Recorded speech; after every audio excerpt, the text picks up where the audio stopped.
Hi friends, and welcome back to Learn English Skill. I'm so glad you're here.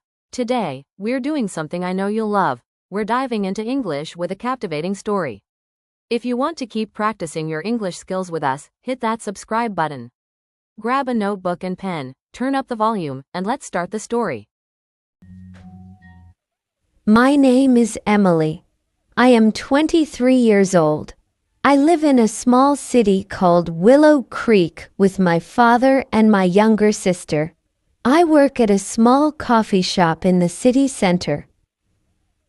I like my job because I love meeting people and making coffee. But one morning, something very strange happened to me. It was a cold, rainy morning in October.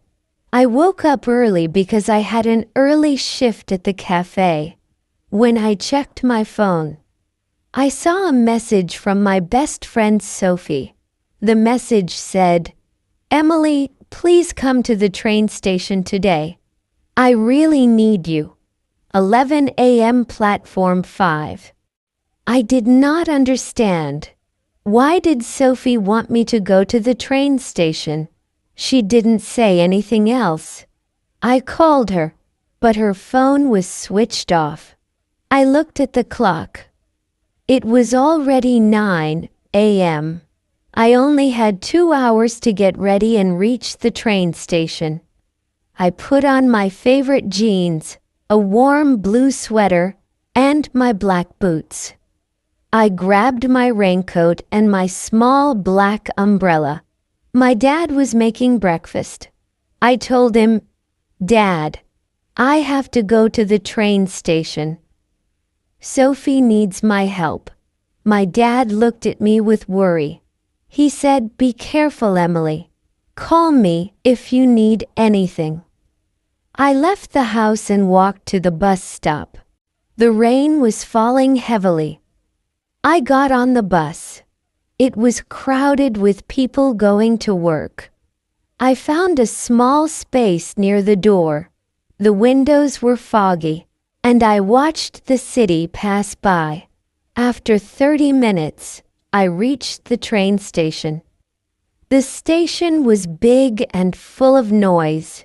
People were rushing everywhere with bags and suitcases. I looked for platform 5. It took me 10 minutes to find it, because the signs were not clear. But when I reached there, Sophie was not there. I waited for 10 minutes, then 15 minutes, then 20 minutes. Still no Sophie. I felt worried and confused. I looked around and saw a young boy sitting alone on a bench. He was holding a small bag and looking very sad. I walked slowly to him and asked, "Hey, are you okay?" He looked up. His eyes were red like he had been crying. He said, "I lost my ticket. I don't know how to go home now." I sat down beside him. I said, "My name is Emily. Maybe I can help you. What's your name?" He said his name was Oliver. He told me he was visiting his grandmother, but he dropped his train ticket somewhere. He was scared to call his mom. I gave him a small chocolate from my bag and told him, "Don't worry, we will find a way." Just then, my phone rang. It was Sophie. I quickly answered, "Sophie, where are you?" Sophie sounded scared. She said, "Emily, where are you?" I said, "I'm at platform 5 waiting for you." Sophie said, "Oh no, I'm at platform 3. Please come quickly. I'm really scared." I looked at Oliver and said, "Wait here for a moment. I'll be right back." I ran through the station to platform 3. My shoes were wet and my hair was damp from the rain. When I reached platform 3, I saw Sophie sitting on the floor near a ticket machine. She looked so scared. "Sophie," I called. She looked up and ran to me. She hugged me tightly. "Emily." I didn't know who to call. "I was so scared," she said. "What happened, Sophie?" I asked. She whispered, "I think someone is following me." My eyes opened wide. "Who? Why would someone follow you?" Sophie said, "I don't know. I saw a man on my bus. He kept looking at me. When I got down, he got down too.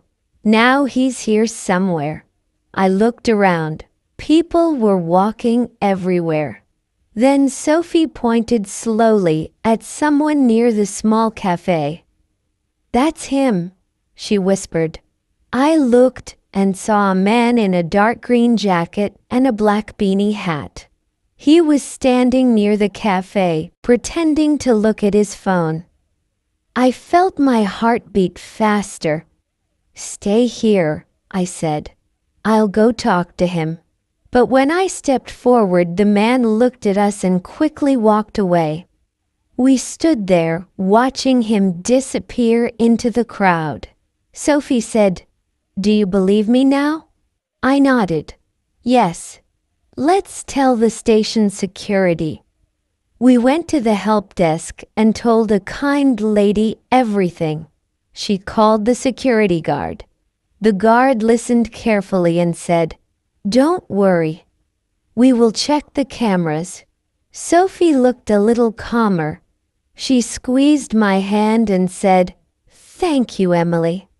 I don't know what I would do without you." I said, "Next time, send me the right platform." We laughed a little, but deep inside, I was still worried. Then I remembered Oliver, the little boy. I told Sophie, "Wait here. I need to help someone else too." We went back to platform 5 and found Oliver still sitting there, holding his small bag. Sophie sat with him while I went to the ticket counter. I explained Oliver's problem. The lady at the counter was kind. She said she would call Oliver's mother.